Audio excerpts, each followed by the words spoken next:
Hello and welcome back to Climate TV, brought to you by the Climate Group. Today we're going to be talking to Greg Barker, now Lord Barker, who was the former Energy and Climate Change Minister and Special Envoy on Climate Change to the Prime Minister. So the COP climate conference gets underway in Paris just a few weeks after Climate Week this year. Now, you were very much involved in the last big summit in Copenhagen. What's your sense of how things are going? Is it different from last time? And what can we expect to see come out of the summit? This time around, I think we're more likely to see something that emerges that is a framework, perhaps, rather than a treaty in the conventional sense. And maybe that looks a lot more like the UK Climate Change Act, where we have a commitment here in the UK legislation to reducing carbon emissions by 80% by 2050 in order to play our part in meeting that 2-degree goal. But every so many years, new carbon budgets are drawn up, put in place and then delivered, and our progress against those budgets is monitored, taken into account, and then further recommendations by an independent committee are brought forward for government to calibrate their policy going forward. And there are a number of clear milestones that we know we have to meet on that road to 2050. So it's not just an abstract long-term target that can be put off by successive governments to leave governments in decades to come to pick up the pieces. So I think that sort of framework is really what I hope to see coming out of Paris, which will mean it's not end of history, it's not job done, take the gloves off, walk away, but does leave us with a clear route map towards global decarbonisation and a much more sustainable global economy. So do you think it's going to be enough? In other words, is it going to be a strong enough deal to keep us out of the danger zone and out of the threat of runaway climate change? That has to be a risk, and I think it would be a very optimistic person that said what we're going to take out of Paris is going to be enough to do exactly that. I am by nature an optimist. I am hopeful that we will make progress in Paris and come away with a shift in global opinion and a clear route map that will allow us to move towards a safer, more sustainable world. But I'm not calling success at this point. There are still a number of hurdles that we have to get past. We need major economies that are perhaps being distracted now by turbulence in the current global economy to sign up to radical decarbonisation, which in the long term is in their own economic interest, but nevertheless does require political will. So what do you think is going to be the specific outcome of the Paris climate talks, and is it the right one? Well, we're yet to see the emergence of the camps at COP, whether it was in Copenhagen, in Durban or in Doha. You saw these differing alliances emerge, and the key thing is to ensure that middle ground, particularly of those developing countries, are on the side of the progressives. And I think for that to happen, they're going to need to see real commitment from developed economies. And I think Europe is playing its part in showing our commitment to a greater level of decarbonisation. But they're also going to need to see the mobilisation of public and private finance. I think of all the variable factors that I can see contributing to success, it is the visibility on finance for developing countries that I think is going to be the most critical, and perhaps where we need to do more work, but where we can actually get a positive outcome. So I think that we need a big push in the months now between Paris and us to really shine a light on the public funding for both climate mitigation and adaptation in developing countries, show that public finance. The UK is in a very strong position to be able to lead on that because we are still, I think, the only member of the G20 to honour its Millennium Development Goal in terms of development spending, and our development spend continues to grow. But importantly, we also know a thing or two about private finance. More private finance is raised in the City of London for international clean energy than anywhere else in the world. So we need to marry that engine for growth of private finance with a focus on public finance, and we need some other governments, the US in particular, to pony up their share of that public commitment to finance. What will actually happen after the COP summit if there's an agreement, and also what will happen if there isn't one? Well, the thing that gives me far more confidence in the long-term direction of the global economy towards a more sustainable future, compared to where we were in 2009, is the huge leaps forward in technology and the tumbling costs of decarbonisation and some of the technology breakthroughs that they've been through. I think business is genuinely playing a much stronger role in being part of the solution this time around than it was in 2009. Yes, there were some progressive business voices at Copenhagen, but that business coalition is much, much broader now. And it's not just a few large companies who have a vested interest in low carbon transition. But I think also I'm excited by a number of these insurgent new technology-driven companies which are coming forward with exciting solutions which are cost competitive, which increase the competitive advantage to business of going down the low carbon route, or offer consumers and customers a cheaper, better solution to their quality of life. So deploying solar across the developing world, reaching rural communities that would otherwise be using kerosene or diesel generators. That's fantastic. That's progress. That's not just changing from A to B. That's actually empowering and energizing members of the economy and raising living standards. If you look at the potential for energy savings, new lightweight materials being developed in developed economies, that's saving customers' energy bills.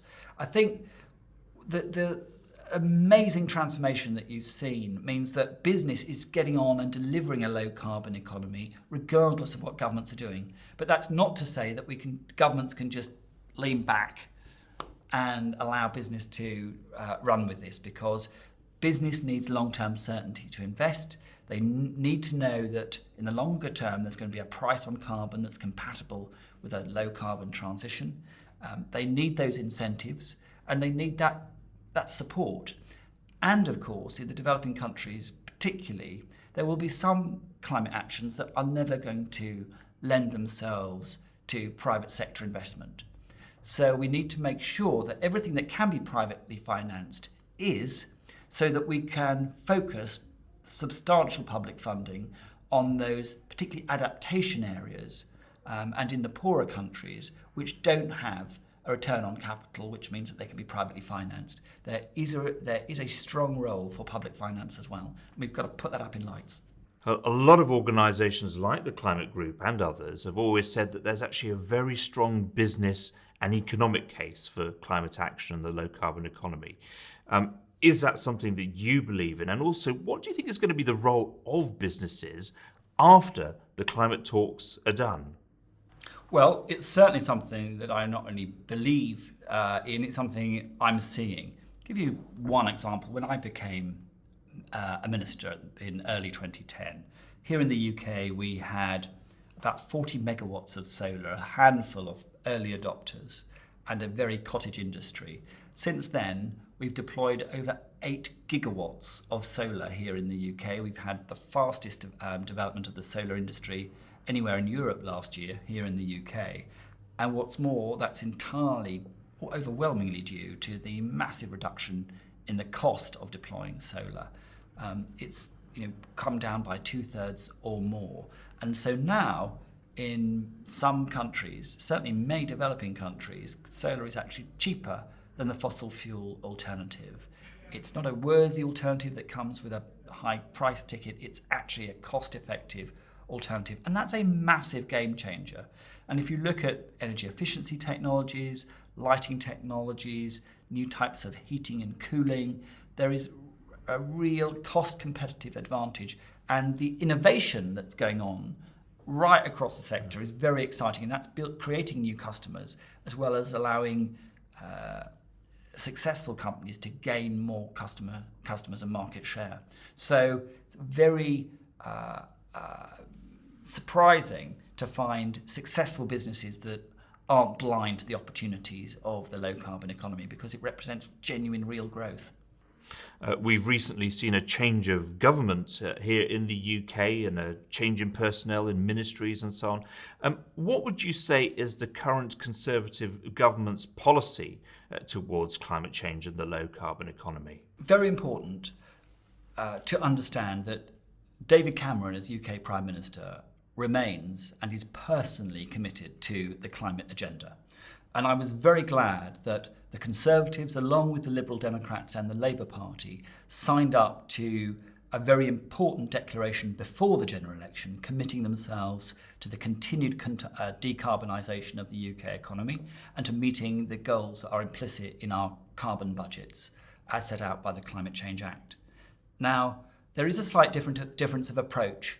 I think you will find that a Conservative majority government is going to be focused much more rigorously on delivering value for money, not on changing the destination, but on saying we want to get to that low carbon future in a way that has less impact, or at least less negative impact on customers, that we won't accept higher energy bills as a result. And what's more, I think they're going to want greater emphasis on reaching an international agreement, because at the moment the UK is an outlier. We have delivered a huge increase in our own clean energy generation here over the last 5 years. We are well on track to deliver our 2020 clean energy targets. We're overachieving our carbon reduction budgets.